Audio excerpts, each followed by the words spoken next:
Hello everyone, welcome back to Ninja Prep. This is Kapil Goyal. तो formula revision की series में EMT subject हम cover कर चुके हैं। इलेक्ट्रॉनिक्स का आप लोगों के पास एक लेक्चर ऑलरेडी आ चुका है। इलेक्ट्रॉनिक्स का सेकंड लेक्चर अभी थोड़ी देर बाद अपलोड होने वाला है। मैकेनिक्स अब हम लोग स्टार्ट कर रहे हैं और मैकेनिक्स के इस लेक्चर में हम लोग डिस्कस करेंगे coordinate system, work, power, energy, collision, centre of mass, angular momentum and है ना। इनके फॉर्मूला हम डिस्कस करेंगे, क्या कुछ इनसे पूछा जा सकता है उसके ऊपर हम थोड़ा सा फोकस करेंगे। होपफुली ये जो फॉर्मूला रिवीजन वाले नोट्स हैं आप लोगों के लिए काफ़ी यूज़फुल हो रहे होंगे। ये नोट्स आपको टेलीग्राम चैनल पर अवेलेबल होंगे, जो है कपिल गोयल फिजिक्स नाम से, और उसको आप ज्वाइन कर सकते हैं। वहाँ पर ये नोट्स अवेलेबल होंगे। इसके अलावा जो व्हाट्सएप ग्रुप है वहाँ पर भी ये नोट्स लगातार मिल रहे हैं आपको, तो शायद आपकी जो एग्ज़ाम है उसमें काफ़ी कुछ हद तक ये बेनिफिशियल होंगे ये नोट्स, ऐसा मुझे लगता है। तो चलिए स्टार्ट करते हैं आज का लेक्चर। लेक्चर को कंटिन्यू करें उसके पहले प्लीज़ वीडियो को लाइक ज़रूर कर दें, जिन्होंने भी अभी तक लाइक नहीं किया है। चैनल को सब्सक्राइब कर दें और शेयर ज़रूर कर दें। तो सबसे पहला जो टॉपिक है आज हम डिस्कस करेंगे वो करेंगे velocity and acceleration in different coordinate system. तो 2 कोऑर्डिनेट सिस्टम में डिस्कस करूँगा, एक कार्टेशियन और एक सिलिंड्रिकल सिस्टम। उसके अलावा सिलिंड्रिकल इसलिए क्योंकि पोलर हमें डिस्कस करना है और ज़्यादातर जो क्वेश्चंस पूछे जाते हैं, हालाँकि इससे ज़्यादा क्वेश्चन पूछे नहीं जाते, पर पूछे जाते हैं तो वो पोलर कोऑर्डिनेट के ऊपर ज़्यादा। तो एक सिस्टम आपको दिखाया गया है, कार्टेशियन कोऑर्डिनेट सिस्टम की बात चल रही है यहाँ पर सबसे पहले। तो कार्टेशियन कोऑर्डिनेट सिस्टम की जो बात चल रही है उसमें 3 एक्सिस दिखाए गए हैं, एक्स, वाई और ज़ेड। कोई पॉइंट है पी, है ना? पी पॉइंट है। उस पी पॉइंट के हमने प्रोजेक्शंस ले लिए एक्स, वाई प्लेन के अंदर। यहाँ पर कोई पॉइंट है पी, है ना? और ये पॉइंट है पी। तो इस पी पॉइंट के लिए अगर मैं डिफाइन करूँ डायरेक्शंस को, डिस्टेंस को, तो ओ ए जो डिस्टेंस है वो शो करेगी एक्स को, ए बी, ए से बी तक की जो डिस्टेंस है वो शो करेगी वाई को, और बी से पी तक की जो डिस्टेंस है वो शो करेगी जेड को। तो यदि मेरे को पोजीशन वेक्टर आर को डिफाइन करना है तो उसको कैसे डिफाइन करेंगे? X X cap plus Y Y cap plus Z Z cap. ठीक है, बहुत सिंपल सी चीज है, ये सबको आती होगी मुझे ऐसा लगता है। फिर सिलेंड्रिकल कोऑर्डिनेट सिस्टम की बात करते हैं। तो सिलेंड्रिकल कोऑर्डिनेट सिस्टम में कोऑर्डिनेट्स हमने चेंज कर दिए। एक हो गया एस जो कि रेडियस का काम करेगा, वाई हो गया जिसको हम पोलर अजीमुथ एंगल कहते हैं, और जेड जो हो गया वो हो गया डिस्टेंस यानी कि हाइट सिलेंडर की। तो सिलेंड्रिकल कोऑर्डिनेट सिस्टम के लिए मैंने कोई पॉइंट ले लिया, इसको कार्टेशियन कोऑर्डिनेट सिस्टम के ऊपर हम शो कर, कोई पॉइंट ले लिया P और उस P के प्रोजेक्शन डाल दिए, यहाँ पर B पर आ गया। तो O से और B तक की जो रेडियल डिस्टेंस आ रही है उसको हम कहेंगे रेडियस, सिलेंडर की रेडियस। भाई सिलेंडर की रेडियस, सिलेंडर नीचे से कैसा होगा? स्फेरिकल होगा, तो सर्कुलर होगा। ऊपर तक कैसा चलेगा? सर्कुलर। तो इसकी जो रेडियस है वो किसको शो कर रही है? S। फिर ये रेडियस ऐसे घूमेगी भी, है ना, प्लेन के अंदर। तो जिस एंगल से घूमेगी उसको लिखा हमने फाई। फाई की लिमिट क्या होगी? 0 से 2 पाई। दो कोऑर्डिनेट में अगर बात करें एस और फाई में, और जेड जो हो गई इसकी क्या हो गई? डिस्टेंस हो गई। तो अगर मेरे को पोजीशन वेक्टर आर शो करना है, आर की लोकेशन मेरे को बतानी है, पोजीशन बतानी है, तो कैसे बताऊंगा? यहाँ से यहाँ तक चले एस, और जिस डायरेक्शन में जा रहे हैं उसी में कैप, उसका यूनिट वेक्टर तो एस कैप, और फिर वर्टिकली ऊपर चलना पड़ेगा जेड में, तो जेड डायरेक्शन और जेड कैप। तो आर वेक्टर को कैसे शो करोगे? S S cap plus Z Z cap. अब ये जो एस है, एस, इसका अगर मैं कंपोनेंट ले लूं एक्स डायरेक्शन पे, तो एक्स डायरेक्शन पे इसका कंपोनेंट क्या आ जाएगा? S cos phi. तो मैंने लिख दिया X equals to S cos phi. Similarly Y direction में इसका कंपोनेंट क्या आ जाएगा? एस साइन फाई, तो उसको लिख दिया मैंने Y equals to S sine phi. और जेड इक्वल्स टू किसके बराबर हो गया? जेड प्राइम के इक्वल हो गया। ठीक, जेड किसके बराबर हो गया? जेड प्राइम के। अब यदि किसी पार्टिकल की जो मोशन है एक प्लेन के अंदर कन्फाइंड है, किसी पार्टिकल की मोशन एक प्लेन के अंदर कन्फाइंड है, तो मोशन जो है वो केवल और केवल दो कोऑर्डिनेट्स, उस मोशन को डिफाइन करने के लिए हमें केवल दो कोऑर्डिनेट्स चाहिए।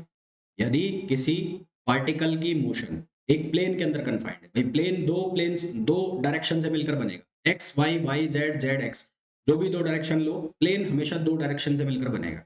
तो यदि किसी पार्टिकल की मोशन एक प्लेन में कन्फाइंड हो गई, उस मोशन को डिफाइन करने के लिए हमें दो कोऑर्डिनेट चाहिए। अगर मैं कार्टेशियन कोऑर्डिनेट सिस्टम की बात करूं तो उसमें वो दो कोऑर्डिनेट्स कोई भी हो सकता है, X Y Y Z Z X, है ना। अगर मैं एक्स वाई प्लेन ले रहा हूं तो वो एक्स वाई हो जाएंगे। इसी तरह से अगर मैं पोलर कोऑर्डिनेट की बात करूं तो यहाँ पर प्लेन प्लेन अब जब सिलेंडर बनेगा तो सिलेंडर में सर्किल तो बनेगा ही बनेगा, और सर्किल बनेगा प्लेन में, तो एक तो एंगल चाहिएगा जिससे सर्किल घूमेगा, और एक रेडियस चाहिएगी। तो पोलर कोऑर्डिनेट की अगर मैं बात करूं तो वहां पर दो कोऑर्डिनेट चाहिए, एस और फाई। पोलर कोऑर्डिनेट के जो दो कोऑर्डिनेट्स है एस और फाई, वो ठीक सेम वही कोऑर्डिनेट होंगे जो सिलेंड्रिकल कोऑर्डिनेट के। भाई सिलेंड्रिकल के तीन coordinate S phi Z, polar के दो कोऑर्डिनेट एस और फाई सेम वैल्यू देते। तो हमने क्या किया, एक्स वाई प्लेन ले लिया, एक्स वाई प्लेन में कोई पॉइंट ले लिया, लेट्स सपोज ये पॉइंट है पी। तो इसकी पोजीशन वेक्टर आर वेक्टर, और इसकी डायरेक्शन को मैंने लिख लिया एक्स एस कैप, और ये एंगुलर डायरेक्शन इसको लिख लिया फाई कैप, अगर मैं पोलर में शो कर। तो सबसे पहले तो अगर मैं इसको कार्टेशियन में शो करना चाहता हूं तो कार्टेशियन में क्या लिखा जाएगा, X X cap plus Y Y cap. वहां पर जेड भी था, यहाँ पर जेड हट गया तो X X cap plus Y Y cap. और अगर मैं इसको किस में शो करना चाहता हूँ, मैं इसको शो करना चाहता हूँ पोलर में, तो पोलर में क्या रहेगा, एस एस कैप, है ना भाई। जैसे पिछले वाले डायग्राम में क्या लिखा था, इसके पीछे वाले में S S cap Z Z cap, Z तो है ही नहीं, तो आर किसके बराबर हो जाएगा, आर किसके बराबर हो जाएगा, वो हो जाएगा S S cap, S S cap. S and phi same in cylindrical coordinate system, जो मैंने आपको ऑलरेडी बता दिया। अब एक इंपॉर्टेंट बात, X cap Y cap Z cap, है ना, X cap Y cap Z cap, ये फिक्स डायरेक्शन होती है ना इनकी, X cap Y cap Z cap, मतलब I cap J cap K cap, ये फिक्स होते हैं। क्यों होते हैं, क्योंकि ये फिक्स डायरेक्शन में होते हैं, एक्स वाई और जेड। परंतु जो रेडियस वेक्टर है, यानी कि जो रेडियस के अकॉर्डिंग अलोंग जो यूनिट वेक्टर है, और जो फाई के अलोंग यूनिट वेक्टर है, वो लगातार अपनी वैल्यू को चेंज करते हैं। रेडियस कम ज्यादा हो सकती है, एंगल लगातार चेंज हो सकता है। तो क्योंकि रेडियस और एंगल अपनी वैल्यू लगातार चेंज कर रहे हैं, तो आर कैप फाई कैप ये भी लगातार अपनी वैल्यू को क्या करेंगे, चेंज करेंगे। आर कैप हो गया, एस कैप हो गया, फाई कैप हो गया, थीटा कैप हो गया, ये जो है इनकी डायरेक्शन फिक्स नहीं है। इनकी डायरेक्शन फिक्स नहीं है तो ये यूनिट वेक्टर कांस्टेंट नहीं रहेंगे, जबकि आई कैप, जे कैप और के कैप ये रहेंगे कांस्टेंट। तो यदि मैं आई कैप मतलब एक्स कैप, वाई कैप मतलब जे कैप, जेड कैप मतलब के कैप, इनको टाइम के रेस्पेक्ट में डिफरेंशिएट करूं तो ये जीरो आ जाएंगे। क्यों आ जाएंगे, क्योंकि ये फिक्स है। वहीं अगर मैं आर कैप को, एस कैप को, थीटा कैप को, फाई कैप को टाइम के रेस्पेक्ट में डिफरेंशिएट करता हूं तो वो जीरो नहीं आएंगे, क्योंकि वो फिक्स नहीं है। तो क्वेश्चन ये बन जाएगा कि which one of the following is correct. आपको ऐसे लिख के दे देंगे इक्वेशन, और आपसे पूछ लिया जाएगा कि इनमें से कौन सा सही है। तो जो फिक्स है वो जीरो होंगे, जो फिक्स नहीं है वो जीरो नहीं होंगे। ठीक है। अब सिलेंड्रिकल कोऑर्डिनेट सिस्टम में, क्योंकि हमने डिवाइड कर लिया था एक्स में और वाई में, तो एस कैप जो है, एस कैप उसको हम कैसे डिफाइन करेंगे, S cap equals to cos phi x cap plus sine phi Y cap. S equals to cos phi x cap plus sine phi Y cap. और इसी तरह से फाई कैप को हम कैसे डिफाइन करेंगे, minus sine phi x cap, cos यहाँ पर माइनस साइन, यहाँ पर साइन, यहाँ पर कॉस। आप एक तरह से ऐसे भी समझ सकते हैं कि इसका डिफरेंशिएशन कर दो, तो कॉस का डिफरेंशिएशन क्या आएगा, माइनस साइन, और साइन का डिफरेंशिएशन क्या आएगा, कॉस। तो अगर याद नहीं होता तो सिर्फ ये याद कर लो, इसका डिफरेंशिएशन कर रहे हो सिर्फ जो ट्रिग्नोमेट्री टर्म्स है उनका, तो फाई कैप बन जाएगा। मेरे को वेलोसिटी निकालनी है, वेलोसिटी निकालनी है, तो ये वेलोसिटी के टर्म्स लिख रहा हूँ। वेलोसिटी के लिए क्या करना पड़ेगा, डिफरेंशिएट, है ना, किसके रेस्पेक्ट में, टाइम के रेस्पेक्ट में। तो टाइम के रेस्पेक्ट में एस को डिफरेंशिएट करोगे तो क्या बनेगा, कॉस का क्या बनेगा, minus sine phi d phi upon D t x cap plus cos phi d phi upon D t y cap. इस पूरे में से d phi upon D t common निकाल लिया, क्या बन गया, minus sine phi x cap plus cos phi Y cap. और minus sine phi x cap plus cos phi Y cap किसके बराबर है, फाई कैप।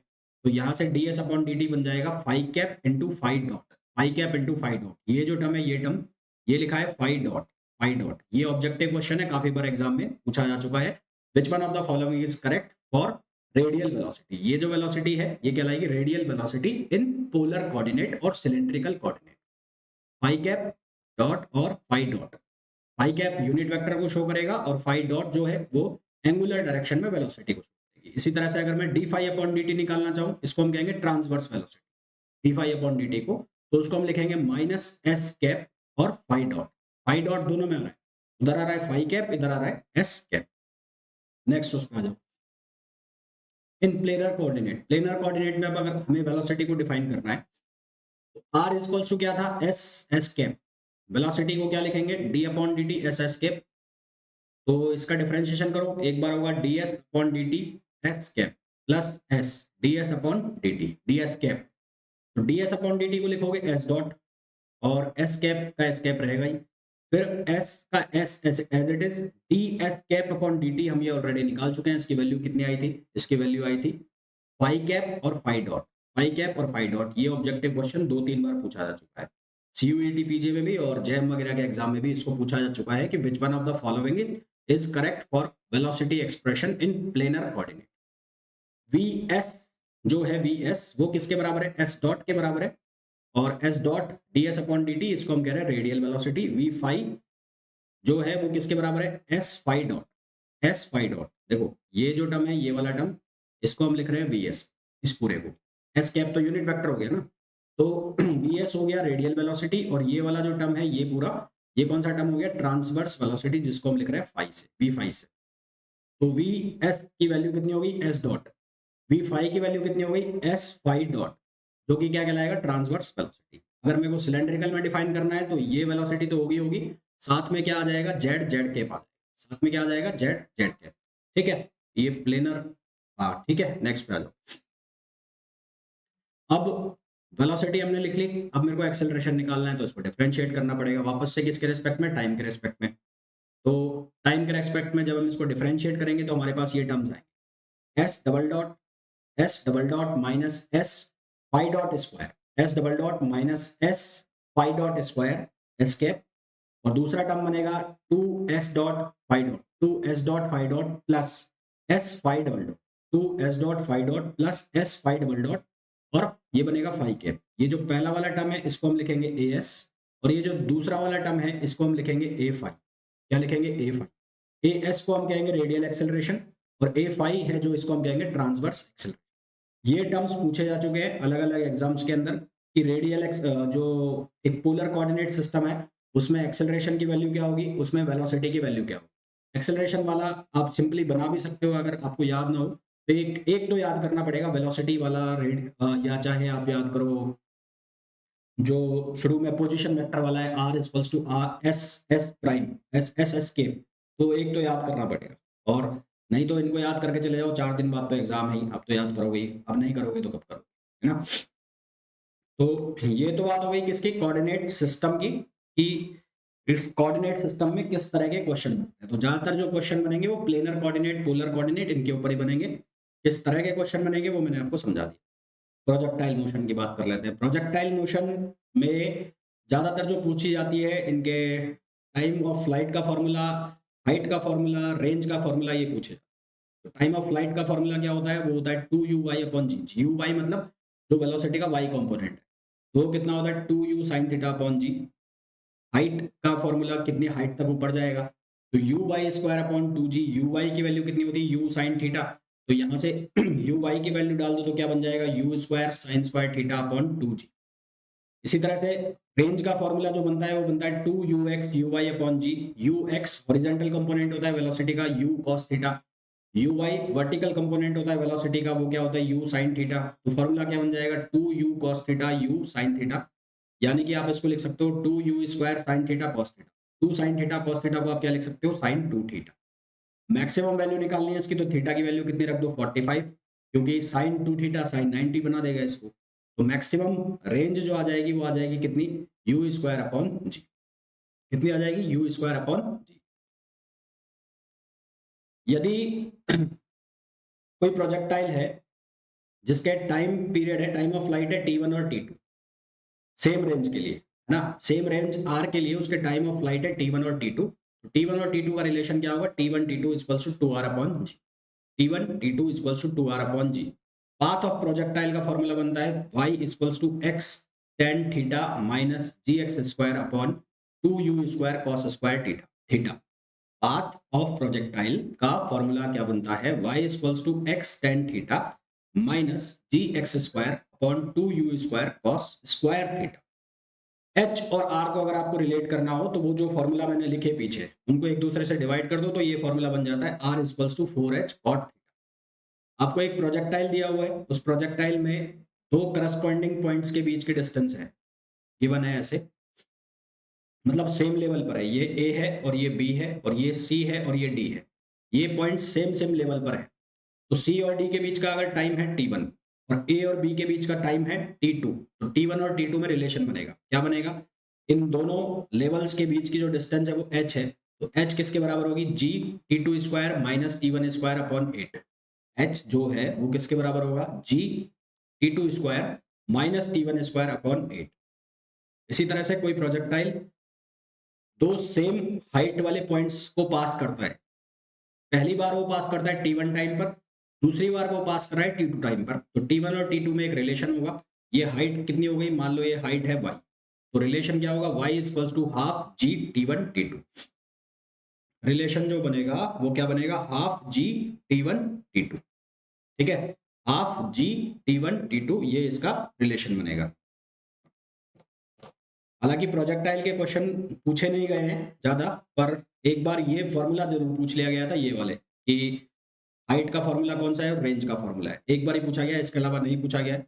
और पूछा गया है तो इसका मतलब चांस रहते हैं कि इसमें से पूछ सकते हैं, तो मैंने आपको जो प्रोजेक्टाइल से इंपॉर्टेंट चीजें बन सकती है वो बता दी। होने को तो प्रोजेक्टाइल में बहुत कुछ है, और जो इंपॉर्टेंट है वो हमने बात कर ली। अब हम बात करेंगे collision and centre of mass की। सबसे पहले हम बात करेंगे कॉलिजन की। तो कॉलिजन में हम ये तो बात करेंगे नहीं कि कॉलिजन क्या होता है, क्यों होता है, कैसे होता है। सबसे पहले मैं वन डायमेंशनल इलास्टिक कॉलिजन की बात कर लेता हूँ, इलास्टिक और इनइलास्टिक। इलास्टिक कॉलिजन का मतलब है जिसमें काइनेटिक एनर्जी भी कंजर्व रहेगी और जो मोमेंटम है वो भी कंजर्व रहेगा। मैं लिख देता हूं इलास्टिक कॉलिजन। इलास्टिक कॉलिजन अगर आपको बोला गया है तो इलास्टिक कॉलिजन का मतलब है काइनेटिक एनर्जी कंजर्व। टक्कर के पहले और टक्कर के बाद काइनेटिक एनर्जी कंजर्व रहेगी, और जो मोमेंटम है वो तो कंजर्व रहेगा ही रहेगा।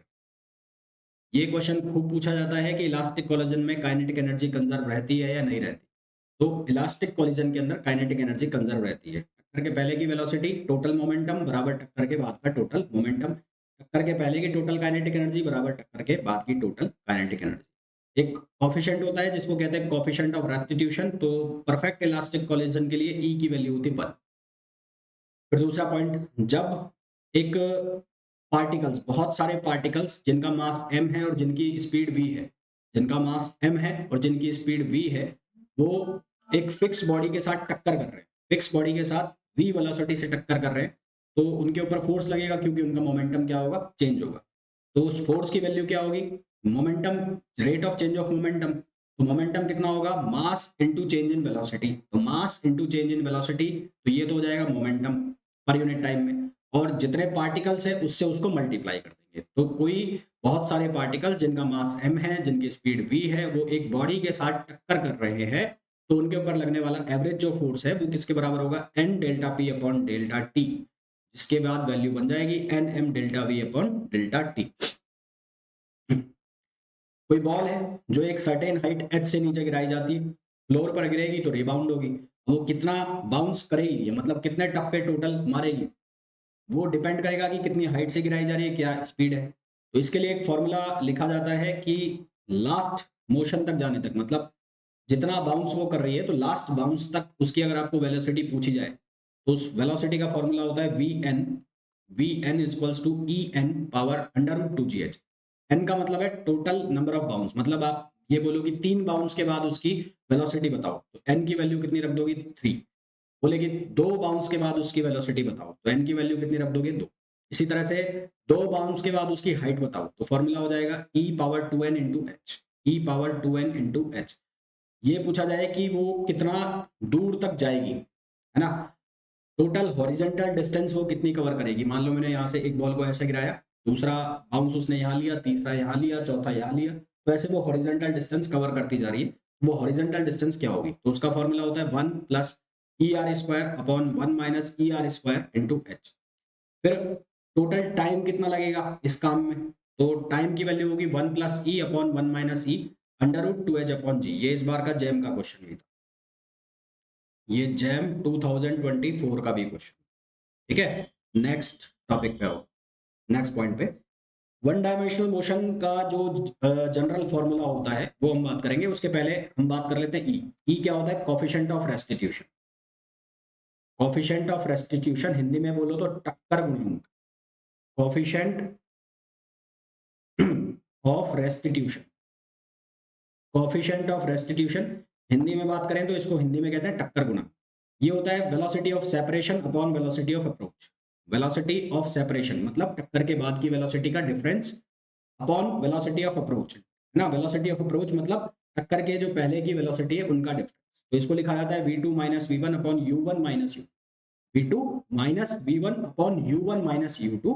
तो अगर माइनस कॉमन ले लोगे तो ये सेम बन जाएगा v1 minus V two upon U one minus U. In general अगर मेरे को एक वन डायमेंशनल मोशन है, उसमें one dimensional head on collision है, उसमें मेरे को ये निकालना है कि टक्कर के बाद क्या वेलोसिटी, तो उसका एक कॉमन सा फॉर्मूला बनता है, क्या बनता है, V1 equals to M1 minus EM2, M1 minus EM2 upon M1 plus M2 U1 plus 1 plus EM2 1 plus EM2 upon M1 plus M2 into U। मतलब ये ध्यान रखना, जो वेलोसिटी आप निकाल रहे हो 1 निकाल रहे हो तो 1 वाली तो डिफरेंस के फॉर्म में रहेगी, और 2 वाली जो पीछे वाला टर्म है वो किसके फॉर्म में रहेगा, ऊपर मल्टीपल के। जैसे आप यहाँ पर V2 को देखो, V2 क्या लिखा हुआ है, M2 माइनस EM1। V1 निकाल रहे हो तो M1 में से माइनस कर दिया, V2 निकाल रहे हो तो M2 minus EM1 upon M1 plus M2 U2, और दूसरा वाला आप किस में चला गया, वो चला गया मल्टीपल के, 1 plus EM1 upon M1 plus M2 into U1। अगर इलास्टिक कॉलिजन है तो उस केस में E की वैल्यू हो जाएगी 1। परफेक्ट इलास्टिक कॉलिजन है तो E की वैल्यू 1, तो फॉर्मूला क्या बन जाएगा, M1 minus M2 upon M1 plus M2 U1, और ये 1 प्लस 1 हो जाएगा 2, 2M2 upon M1 plus M2 U2। इसी तरह से यहाँ पर चेंज हो जाएगा। परफेक्टली इनइलास्टिक कॉलिजन है तो इनइलास्टिक कॉलिजन के लिए E की वैल्यू होती है 0, यहाँ पर E की वैल्यू 0 डाल दोगे तो भी आंसर आ जाएगा, है ना। तो इस फॉर्मूला को याद रख लो, इससे आप वेलोसिटी आराम से निकाल सकते हो। यदि मास दोनों इक्वल हो जाए, दोनों मास सेम हो जाए, दोनों मास सेम हो जाएंगे तो क्या होगा, अगर दोनों मास सेम हो गए और U2 की वैल्यू 0 हो जाए, U2 मतलब जो दूसरा वाला पार्टिकल है वो रेस्ट में है टक्कर के पहले, और एक पार्टिकल आगे उससे टकरा गया, तो उस केस में जो V1 अपॉन V2 की वैल्यू बनेगी वो क्या बनेगी, 1 माइनस E अपॉन 1 प्लस, वो क्या बनेगी, 1 minus E upon 1 plus E। ये जो भी मैंने आपको बताया, ये बताया लेबोरेटरी फ्रेम में। ये जो भी कॉलिजन मैंने आपको बताई, ये किस में थी, लेबोरेटरी फ्रेम में, जो कि हमने 11th-12th क्लास में भी हमारे पढ़ी हुई है, ठीक। In perfect elastic collision of two identical bodies, their velocity get exchange।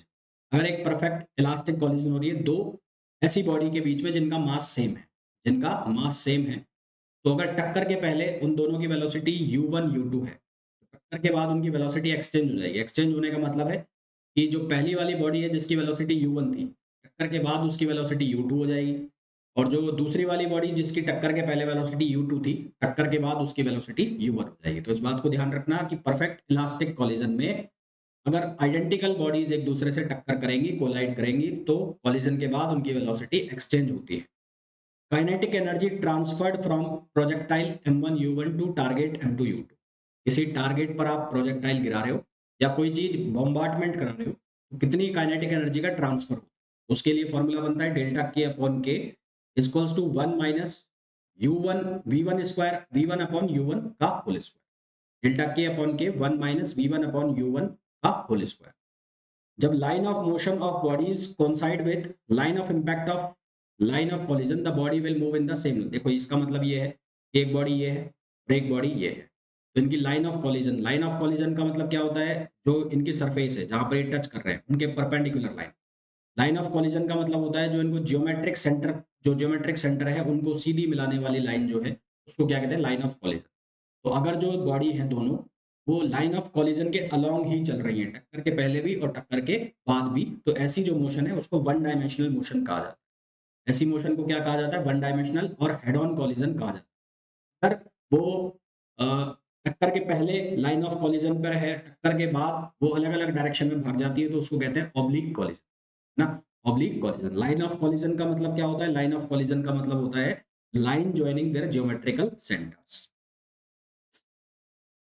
Perfectly inelastic collision, inelastic collision का मतलब क्या होता है, परफेक्ट इनइलास्टिक का दो बॉडीज एक दूसरे से कोलाइड करती है और कॉलिजन के बाद वो एक दूसरे से चिपक जाती है, स्टिक हो जाती है, यानी कि कंबाइंड मास बन जाता है और उन दोनों की वेलोसिटी एक हो जाती है, तो उसको कहते हैं perfectly inelastic collision. Perfectly inelastic collision के लिए ई की वैल्यू कितनी होती है, 0 होती है। इसके अंदर लॉस होता है काइनेटिक एनर्जी का, और वो लॉस की वैल्यू कितनी होती है, 1/2 m1 m2 upon m1 plus m2 और ब्रैकेट U1 माइनस U2 का होल स्क्वायर। वापस से बोल रहा हूँ, काइनेटिक एनर्जी का जो लॉस होता है, काइनेटिक एनर्जी लॉस, वो कितना होता है, 1/2 m1 m2 upon m1 plus m2 और फिर ब्रैकेट U1 माइनस U2 का होल स्क्वायर। अब ये जितनी भी हमने कॉलिजन पढ़ी या देखी, ये थी सब लेबोरेटरी फ्रेम के अंदर। अब हम इसको देखेंगे centre of mass frame. Centre of mass frame का मतलब है कि दो पार्टिकल के बीच जो कोई पॉइंट होगा जिसको हम सेंटर ऑफ मास कहेंगे, वहां पर जाके ऑब्जर्वर का बैठ जाना, वहां से बैठकर मोशन को ऑब्जर्व करना, that is called centre of mass frame. Centre of mass frame में क्या चेंजेस आएगा, यहाँ पर गैलीलियन का जो ट्रांसफॉर्मेशन है वेलोसिटी का वो एप्लीकेबल हो जाएगा। यानी कि सबसे पहले तो आप जब सेंटर ऑफ मास पर जाके बैठ रहे हो तो सेंटर ऑफ मास की वेलोसिटी आपको निकालनी पड़ेगी। सेंटर ऑफ मास की वेलोसिटी क्या होगी, m1 u1 plus m2 u2 upon m1 plus m2। यानी कि इस पार्टिकल की वेलोसिटी पहले u1 है और u2 है और मास इसका m1 m2 है, तो इससे हमने सेंटर ऑफ मास की वेलोसिटी निकाली। मैं यहाँ पर क्या करूंगा, जब मैं गैलीलियन ट्रांसफॉर्मेशन यहाँ पर लगाऊंगा तो इसकी नई वेलोसिटी बनेगी, इसकी पहले पार्टिकल की, वो बनेगी u1 प्राइम। u1 प्राइम की वैल्यू क्या होगी, u1 माइनस vcm, और u2 प्राइम की वैल्यू क्या होगी, u2 माइनस vcm। तो आपको वही लॉ लगाना है, कंजर्वेशन ऑफ मोमेंटम, है ना। तो टक्कर के पहले का टोटल मोमेंटम, तो वो कितना होगा, वेलोसिटी चेंज हो गई, अब वेलोसिटी हो गई u1 प्राइम। तो क्या लिखोगे, m1 prime u1 prime plus m2 prime m2 into u2 prime. जब हम इसे सॉल्व करेंगे तो इसकी वैल्यू क्या आएगी, 0। तो सेंटर ऑफ मास का सबसे बड़ा फायदा ये है कि जब ऑब्जर्वर सेंटर ऑफ मास में जाके बैठता है तो टोटल मोमेंटम जो है वो 0 हो जाता है, टक्कर के पहले का भी, क्योंकि पहले का है तो बाद का भी होगा। टोटल मोमेंटम 0 हो जाता है तो इक्वेशन छोटी सी रह जाती है। तो यहाँ से u2 प्राइम की वैल्यू किसके बराबर आ जाएगी, माइनस m1 अपॉन m2 और इंटू u1। क्योंकि टक्कर के पहले का जो मोमेंटम है 0 है, तो टक्कर के बाद का मोमेंटम भी 0 होगा। तो यहाँ से भी फिर आप इस तरह से इक्वेशन बना सकते हैं। तो इसके ऊपर क्वेश्चन पूछा गया है एक बार एग्जाम के अंदर, सीयूईटी पीजी में ही, सेंटर ऑफ मास फ्रेम के अंदर। उस क्वेश्चन के अंदर पूछा गया था कि दो पार्टिकल की वेलोसिटी दे दी थी, फिर ये पूछा था कि सेंटर ऑफ मास की वेलोसिटी क्या होगी। एक तो ये था, एक बार ये पूछा गया था कि यदि सेंटर ऑफ मास की वेलोसिटी नहीं पूछी, ये पूछ लिया कि सेंटर ऑफ मास फ्रेम से अगर ऑब्जर्वर देख रहा है तो उसको पहले पार्टिकल की वेलोसिटी क्या दिखाई देगी। यानी कि ये फॉर्मूला लगाना था, u1 prime equals to u1 minus vc। ठीक है, नेक्स्ट टॉपिक पे आ जाओ। Motion of system with varying mass. जिस तरह से प्रोपल्शन सिस्टम होते हैं, रॉकेट वगैरह होते हैं, तो उसमें मास वेरी करता है। वेरी कैसे करता है कि इनिशियली तो वो कंबाइंड मास लेके चलते हैं, एक रॉकेट का मास होता है, उसमें फ्यूल होता है, उसका मास लेके चलते हैं। जैसे जैसे वो ऊपर जाता जाता है रॉकेट, तो अपने कुछ पार्ट हटाता जाता है ना, क्योंकि उसको हल्का होना है। हल्के होने का मतलब है जब उसका वेट कम होगा तभी वो ऊपर प्रोपल्स कर पाएगा, तभी वो ऊपर हाइट तक जा पाएगा। तो उसको हम कहते हैं वेरिएबल मास। तो उस वेरिएबल मास सिस्टम के लिए एक इक्वेशन बनती है mdv upon dt। mdv upon dt equals to f external, मतलब एक्सटर्नल फोर्स जो अप्लाई हो रहा है वो, plus ur dm upon dt। ये ur dm अपॉन ur का मतलब है रिलेटिव वेलोसिटी। तो ur dm अपॉन dt ये जो पूरा टर्म है, इसका मतलब होता है rate of change of momentum due to separated piece of system. Rate of change of momentum मतलब जो पीस उससे सेपरेट होता जा रहा है, तो वो उसको एक थ्रस्ट फोर्स प्रोवाइड कराएगा जिससे कि वो ऊपर की तरफ जाए। तो rate of change of momentum due to separated piece of system. Specially rocket के लिए फॉर्मूला बनता है v equals to V naught. V naught का मतलब है इनिशियल वेलोसिटी उसकी, वो 0 भी हो सकती है, प्लस ur मतलब जो रिलेटिव वेलोसिटी है, लॉग ई बेस पर m naught upon m। Not का मतलब है टोटल इनिशियल मास, पहले का जो उसका मास था वो। m का मतलब है जो अब उसमें सब कुछ हटा पटा के जो मास बचा है वो, माइनस gt। यदि ग्रेविटेशनल इफेक्ट को कंसीडर ना करें तो v की वैल्यू बन जाती है V naught plus ur log E base पर m नॉट अपॉन m। ये फॉर्मूला पूछ लिया जाता है कई बार, ये वाला, ये ध्यान रखना, बस जीटी को 0 करना है तो ये फॉर्मूला। नेक्स्ट क्वेश्चन पे आ जाओ, टॉपिक पे, सॉरी।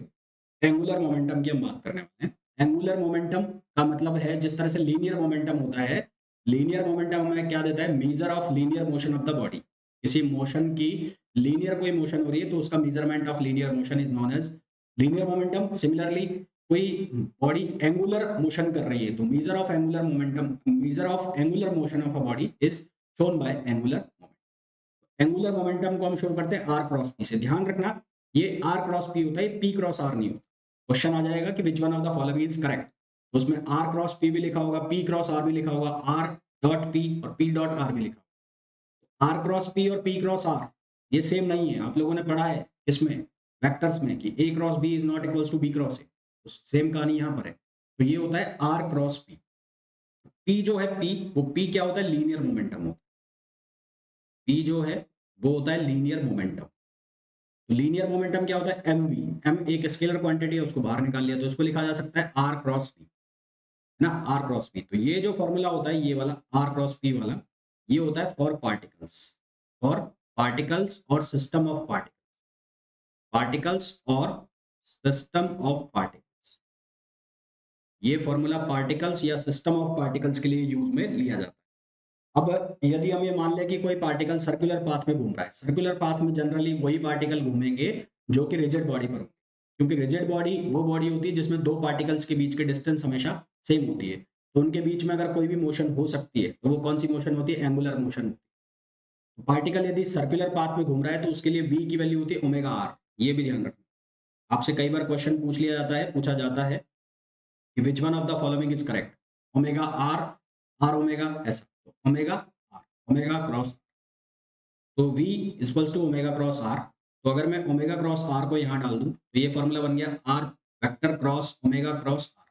तो A cross B cross C की आइडेंटिटी लगा दी। तो A cross B cross C की आइडेंटिटी क्या होती है? A cross B cross C. उसकी आइडेंटिटी क्या होती है? उसकी आइडेंटिटी होती है, बी को बाहर ले लिया, ए डॉट सी, अब सी को बाहर ले लिया और ए डॉट बी। तो वही आइडेंटिटी यहाँ पर लगाई। पर सर्कुलर पाथ है, तो सर्कुलर पाथ है तो उस केस में आर परपेंडिकुलर होगा ओमेगा के, या ओमेगा परपेंडिकुलर होगा आर के, तो ये पीछे वाला टर्म जो है हो जाएगा जीरो। आर डॉट आर बन जाएगा आर स्क्वायर, तो ये बन जाएगा M R square omega. M R square omega, क्योंकि एम आर स्क्वायर जो होता है वो होता है आई, तो ये बन जाएगा आई ओमेगा। ये वैलिड होता है किसके लिए? Rigid body.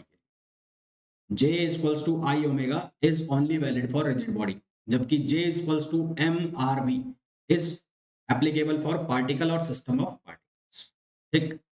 R cross P बन रहा है तो इसको हम कैसे लिख रहे हैं? क्रॉस प्रोडक्ट में। तो क्रॉस प्रोडक्ट में आंसर कैसे निकाला जाता है? वो निकाला जाता है I cap J cap K cap X Y Z P X P Y P Z।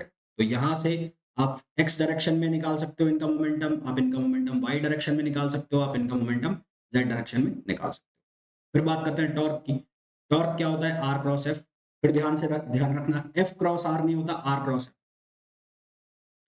F cross R नहीं होता, आर क्रॉस एफ होता है। यहां से इसकी मैक्सिमम वैल्यू मिनिमम वैल्यू पूछ ली जाती है। मैक्सिमम कब होगा? क्योंकि इनके बीच साइन थीटा आएगा। मैक्सिमम होगा पाई बाई 2 पर। मिनिमम कब होगा? जब जीरो हो जाएगा, तो वो क्या वैल्यू होगी? मिनिमम। टॉर्क जो है उसको हम एंगुलर मोमेंटम के फॉर्म में भी लिख सकते हैं, जिस तरह से लीनियर मोमेंटम में फोर्स को लिखा जाता है DM upon dt, rate of change of momentum. Linear momentum, rate of change of linear momentum को हम लिखते हैं फोर्स। इसी तरह से एंगुलर मोमेंटम के केस में जो टॉर्क है या टाउ है उसको हम लिखते हैं rate of change of angular momentum, rate of change of angular momentum. तो ये एनालॉगस होता है फोर्स के। जिस तरह से लीनियर या ट्रांसलेशन मोशन में rate of change of momentum को हम लिखते हैं फोर्स। कौन सा फोर्स? Linear force. इसी तरह से rate of change of angular momentum बराबर होता है torque। तो it is analogous to force, है ना, according to second law of Newton second law. Angular momentum of system of particle about a fix point. Angular momentum of a system of particle about a fix point. एक particles का system है, उस पूरे particle की system की angular momentum एक fix point के about हमें लिखनी है, तो उसका क्या फॉर्मूला बनता है वो बता। Is equal to vector sum of angular momentum, vector sum of angular momentum of system of particles about centre of mass. Vector sum of particles of the system about centre of mass plus angular momentum of centre of mass about fix point. मतलब एक fix point होगा कोई, एक होगा centre of mass और एक होंगे बहुत सारे पार्टिकल, ये सेंटर ऑफ मास है। तो इन पार्टिकल्स का तो एंगुलर मोमेंटम है वो किसके अबाउट होगा? सेंटर ऑफ मास के अबाउट। और सेंटर ऑफ मास का जो एंगुलर मोमेंटम है वो किसके अबाउट होगा? फिक्स पॉइंट के, है ना। तो अगर ये पॉइंट 1 है, ये 2 है और ये बहुत सारे पॉइंट है, तो ये P है। तो P, JP with respect to 2 और J2 विद रिस्पेक्ट टू 1, इन दोनों का अलजेब्रिक समेशन करना है। ये पूछा जा सकता है, इसको ध्यान रखना। नेक्स्ट क्वेश्चन पे आ जाओ। अब इसके एप्लीकेशंस किसके? एंगुलर मोमेंटम के। तो पहला एप्लीकेशन है scattering of alpha particle by heavy nucleus. Rutherford scattering है बेसिकली। तो रदरफोर्ड स्कैटरिंग में अल्फा पार्टिकल आ रहा है, तो अल्फा पार्टिकल की इनिशियल वेलोसिटी हमने लिख ली v नॉट, और v नॉट और ये है b। b का मतलब है होता है क्या? b का मतलब होता है, हम क्या लिखते हैं उसको? इम्पैक्ट, इम्पैक्ट पैरामीटर लिखते हैं। क्या लिखते हैं? b। मेरे ध्यान से निकल रहा है यार अभी। b का मतलब तो होता है, कौन सा होता है? डिस्टेंस होती है कि ये परपेंडिकुलर मिनिमम डिस्टेंस होती है जहां तक पार्टिकल जा सकता है। तो एक तो ये बी डिस्टेंस हो गई यहाँ से, और एक ये एस जो लिखा है ये है क्लोजेस्ट अप्रोच, क्लोजेस्ट अप्रोच। और क्लोजेस्ट अप्रोच पर ये वेलोसिटी है VCO। VCO मतलब velocity of distance of closest approach. तो इन दोनों के लिए हम लगाएंगे कंजर्वेशन ऑफ एंगुलर मोमेंटम, वो क्या होता है mvr, और जो v और r है उनके बीच की जो परपेंडिकुलर रिलेशन होना चाहिए, तो m v नॉट, और इस v नॉट की लाइन ऑफ एक्शन को आगे बढ़ाओ तो परपेंडिकुलर डिस्टेंस इसको मिल गई b, तो इसको लिखा मैंने m v नॉट b। और इसी तरह से यहाँ पर जब ये पहुंच गया तो क्लोजेस्ट अप्रोच पर वेलोसिटी को लिखा मैंने VCO, और इसकी परपेंडिकुलर डिस्टेंस जो मेरे को मिल रही है यहाँ से वो कितनी मिल रही है s। पॉइंट जिसके अबाउट हम एंगुलर मोमेंटम निकाल रहे हैं वो है पॉइंट ये वाला जिसको हम n कह रहे हैं, तो एंगुलर मोमेंटम एक पॉइंट के अबाउट निकालना पड़ेगा, तो ये पॉइंट, तो कंजर्वेशन लगा दिया हमने m v naught b equals to m VCS, तो यहाँ से VC की वैल्यू आ जाती है, VC मतलब velocity of distance of closest approach, ये VCO जिसको लिखा हुआ है मैंने, तो ये वैल्यू बन जाती है m v naught b upon s, m v naught b upon s, ये वेलोसिटी बन जाती है।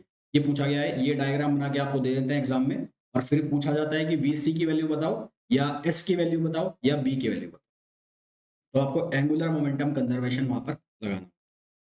फिर हम बात कर लेते हैं centre of mass. Centre of मास क्या होता है, जहां पर हम पूरी बॉडी का मास कॉन्सेंट्रेटेड मान सके, है ना, तो उसको हम कहते हैं centre of mass. Two particle का सिस्टम है, टू पार्टिकल का सिस्टम मैंने लिया जिसमें दो पार्टिकल है m1 और m2, उनके जो पोजीशन वेक्टर है, पोजीशन वेक्टर किसके अबाउट है, ओरिजिन के अबाउट, वो है r1 वेक्टर और r2 वेक्टर। तो सेंटर ऑफ मास की जो पोजीशन है उसको मैंने लिखा आरसी से, तो आरसी की वैल्यू होगी m1 r1 plus m2 r2 upon m1 plus m2। ध्यान रहे r1 और r2 जो डिस्टेंस है वो कहाँ से, ओरिजिन से, r1 वेक्टर की डिस्टेंस और r2 वेक्टर की जो डिस्टेंस है वो कहाँ से है, ओरिजिन से। और अगर मैं ऐसे लिखूं, ये पार्टिकल ले लिया मैंने एक, ये सेंटर ऑफ मास है, ये एक पार्टिकल है m1 और ये एक पार्टिकल है m2, तो मैं डायरेक्ट अगर दो पार्टिकल के लिए बस ये, तो मैं इसको ऐसे भी लिख सकता हूँ, मान लो ये डिस्टेंस है r2, ये डिस्टेंस है r1, तो इसको मैं लिख सकता हूँ m2 r2 equals to m1 r। ये बना यहीं से, कैसे बनाया भाई, इसका और इसका ट्राइंगल लॉ लगाओगे तो ये डिस्टेंस कहलाएगी r1c और ये डिस्टेंस कहलाएगी r2c, है ना। तो आप जब इनको क्रॉस मल्टीप्लाई करके जब इक्वेशन को सॉल्व करोगे तो ये बन जाएगा जो मैंने अभी लिखा है। तो दो पार्टिकल के लिए सिस्टम के लिए आप डायरेक्ट ऐसे भी लगा सकते हैं, इनके बीच में इसकी डिस्टेंस, इन दोनों के बीच के डिस्टेंस को इससे मल्टीप्लाई कराओ, इन दोनों के बीच के डिस्टेंस को इससे मल्टीप्लाई कराओ, दोनों को बराबर कर दो, डायरेक्ट आंसर निकाल सकते हो टू पार्टिकल सिस्टम के केस में बस। फिर अगर बहुत ज्यादा पार्टिकल है तो उसके केस में इस तरह से लिख सकते हो, अगर आपको एक्स कोऑर्डिनेट लिखना है तो वो लिखा जाएगा m1x1 plus m2x2 plus m3x3 and so on, और upon total mass, total mass कितना हो जाएगा m1 plus m2 plus m3 and so on. इसी तरह से आप y लिख सकते हो, z लिख सकते हो। अगर आपको सेंटर ऑफ मास की वेलोसिटी निकालनी है तो वेलोसिटी का फॉर्मूला बनेगा m1, अगर x डायरेक्शन में है तो m1 vx1 v1 plus m2 v2 plus m3 v3 upon upon ये बनेगा m1 plus m2 plus m3 and so on. अगर आपको एक्सेलरेशन निकलना है तो एक्सेलरेशन का बनेगा a1 m1 plus a2 m2 and so on, और upon m1 plus m2 plus m3, इस तरह से फॉर्मूला बनता जाएगा।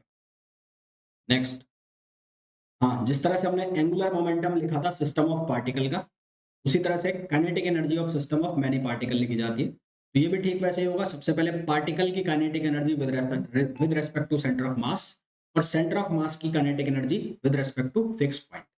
ठीक है, kinetic energy of particles with respect to centre of mass, और सेंटर ऑफ मास की जो वेलोसिटी है with respect to fix point. तो फॉर्मूला बन जाता है ई के इक्वल्स टू ई के सी प्लस ई के सी आई। तो ई के सी बराबर होता है half m v c square, जिसको हम कहते हैं translation kinetic energy of centre of mass with respect to fix point, और k c i sum of kinetic energy of individual particle due to its velocity about centre of, जो मैं बोल रहा हूँ वही है। ठीक है, नेक्स्ट क्वेश्चन, नेक्स्ट टॉपिक पे। एक कंसेप्ट होता है रिड्यूस मास का कंसेप्ट, जिसमें हम दो पार्टिकल के सिस्टम को एक सिंगल पार्टिकल के सिस्टम में कन्वर्ट कर लेते हैं, जिससे हमारी प्रॉब्लम जो है वो सिंपल हो जाए। तो रिड्यूस मास जो है उसको हम लिखते हैं म्यू से, और उसकी वैल्यू बराबर होती है m1 m2 upon m1 plus m। इसमें तीन केस बनाए जाते हैं। पहला केस, यदि m1 की वैल्यू m2 के कंपैरिजन में बहुत कम है, तो उस केस में क्या करेंगे, ऊपर नीचे m2 से डिवाइड कर दो, m2 से डिवाइड कर दोगे तो क्या बनेगा m1 upon 1 plus m1 upon m2, क्योंकि m1 upon m2 less than 1 हो जाएगा, तो इसको हम नेगलेक्ट कर सकते हैं, इसको नेगलेक्ट कर सकते हैं, तो म्यू किसके बराबर हो जाएगा m1। यानी कि जब आपको ऐसा सिस्टम दिया जाए जिसमें m1 m2 के कंपैरिजन में बहुत कम हो, तो जो रिड्यूस मास है वो किसके बराबर होता है m1। यदि दोनों आपस में इक्वल हो तो उस केस में म्यू की वैल्यू क्या हो जाती है, म्यू बाय। फिर इस रिड्यूस मास का जो एप्लीकेशन है वो हम लगा सकते हैं हाइड्रोजन एटम, या हाइड्रोजन एटम में इलेक्ट्रॉन प्रोटॉन सिस्टम भी इसको बोल सकते हो। इलेक्ट्रॉन का मास प्रोटॉन के कंपैरिजन में बहुत कम है, तो जो कांसेप्ट यहाँ पर लगाया था केस 1 में वही कांसेप्ट यहाँ पर लग जाएगा कि रिड्यूस मास उस मास के बराबर हो जाएगा जो कम है। तो कम यहाँ पर कौन सा है, इलेक्ट्रॉन का मास। तो reduce mass is equals to mass of.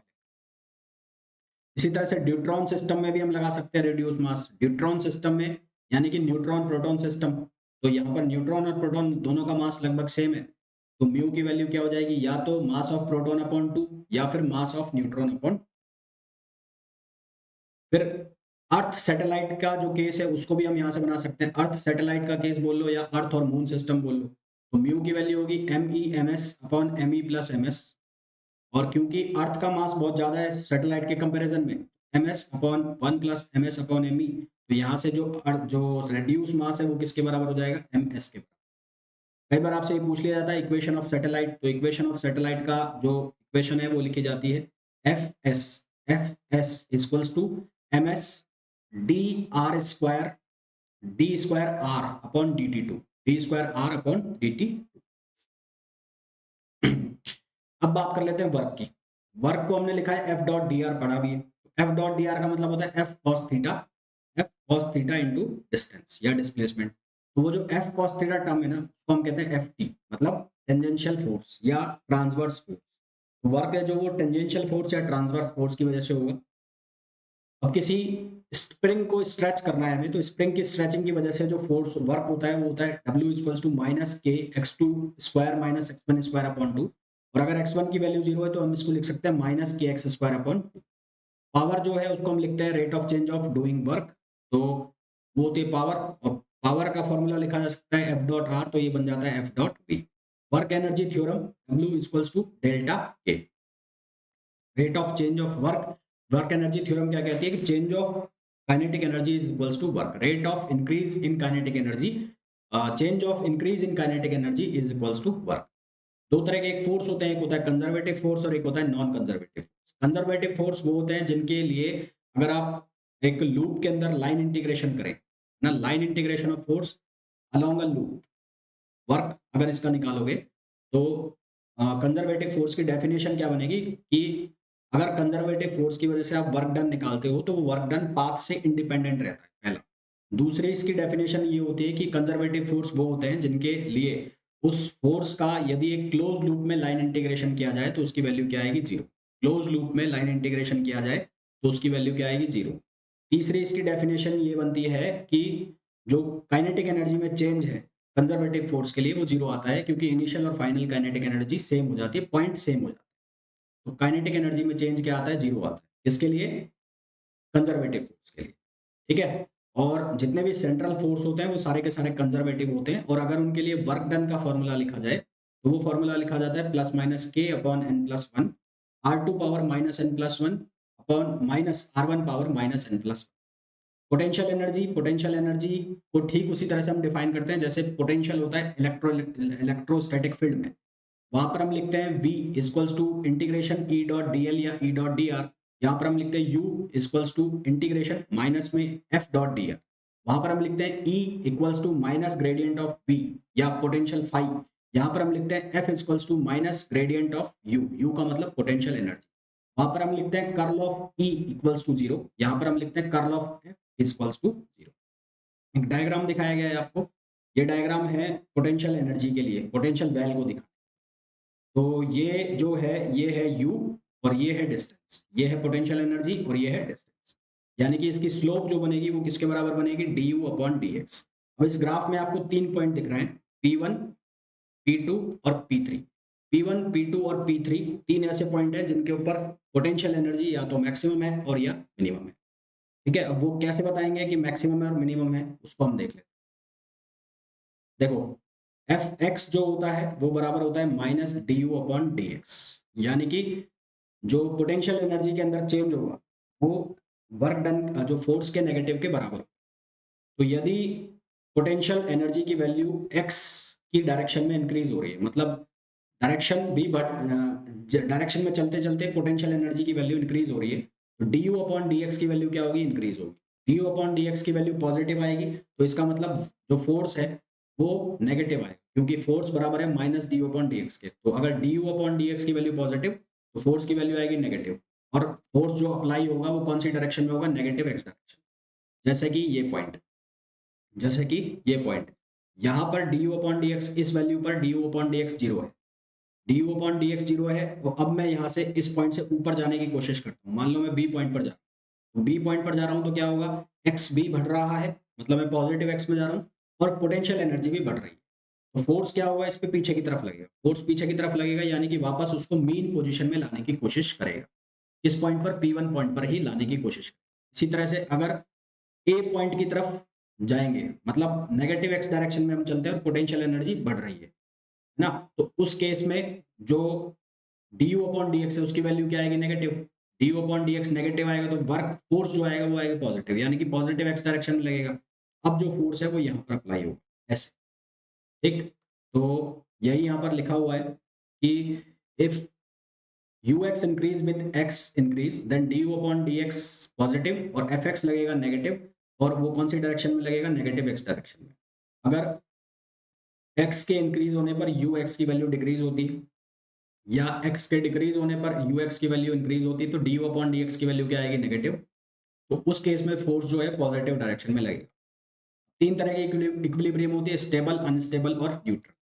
Stable equilibrium का मतलब होता है जहां पर पोटेंशियल एनर्जी मिनिमम हो, तो हम कहते हैं स्टेबल इक्विलिब्रियम। तो पोटेंशियल एनर्जी मिनिमम कहाँ है, पोटेंशियल एनर्जी मिनिमम होगी कौन से पॉइंट पर, P1 पर और P3 पर।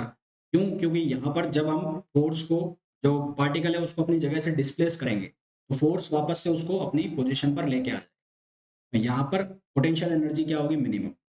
और वो पॉइंट जहाँ पर पोटेंशियल एनर्जी मैक्सिमम होती है वहां पर उस कंडीशन को हम कहते हैं अनस्टेबल। यानी कि इस पॉइंट के ऊपर पोटेंशियल एनर्जी की जो टेंजेंट है d you upon D x, वो पहली बार तो जीरो आएगा। फिर जब मैं एक्स को बढ़ाऊंगा, जब मैं एक्स को इंक्रीज करूंगा तो पोटेंशियल एनर्जी क्या होगी, डिक्रीज होगी। पोटेंशियल एनर्जी डिक्रीज होगी तो उस केस में D you upon D x क्या आएगा, negative. D you upon D x negative आएगा तो फोर्स की वैल्यू क्या आ जाएगी, पॉजिटिव। तो वर्क जो फोर्स की डायरेक्शन है वो भी ऐसे ही लगेगी, यानी कि फोर्स भी पार्टिकल की डायरेक्शन में ही लगेगा, चाहे राइट डायरेक्शन में चाहे लेफ्ट डायरेक्शन में। वो पॉइंट कौन सा हो जाएगा, वो पॉइंट हो जाएगा अनस्टेबल। तो P2 पॉइंट जो है वो कौन सा, stable unstable point. Neutral equilibrium का मतलब होता है जिस पॉइंट के ऊपर पोटेंशियल एनर्जी कांस्टेंट है, उस पॉइंट को हम कहते हैं न्यूट्रल इक्विलिब्रियम। ठीक है, तो ये था, ये थे टॉपिक। कौन कौन से टॉपिक हमने कवर किए, हमने टॉपिक कवर किए वर्क पावर एनर्जी, हमने टॉपिक कवर किया टॉर्क, उसके अलावा मोमेंटम, सेंटर ऑफ मास, है ना, और कोऑर्डिनेट सिस्टम। नेक्स्ट लेक्चर के अंदर हम डिस्कस करेंगे जो मोमेंट ऑफ इनर्शिया है उसको, और उसके अलावा जो सेंट्रल फोर्स वाला टॉपिक है वो, और जो क्या है gravitation, central force, gravitation, rigid body, और जो फ्लूइड मैकेनिक्स का थोड़ा सा पार्ट है वो हम डिस्कस करेंगे नेक्स्ट वीडियो के अंदर। तो होपफुली ये वीडियो आप लोगों के लिए बहुत यूजफुल होने वाला है, और आपकी प्रिपरेशन को कहीं ना कहीं इससे बूस्ट मिलने वाला है। जो भी लोग इस वीडियो को देख रहे हैं प्लीज वीडियो को लाइक जरूर कर दें, चैनल को सब्सक्राइब कर दें और शेयर जरूर कर दें।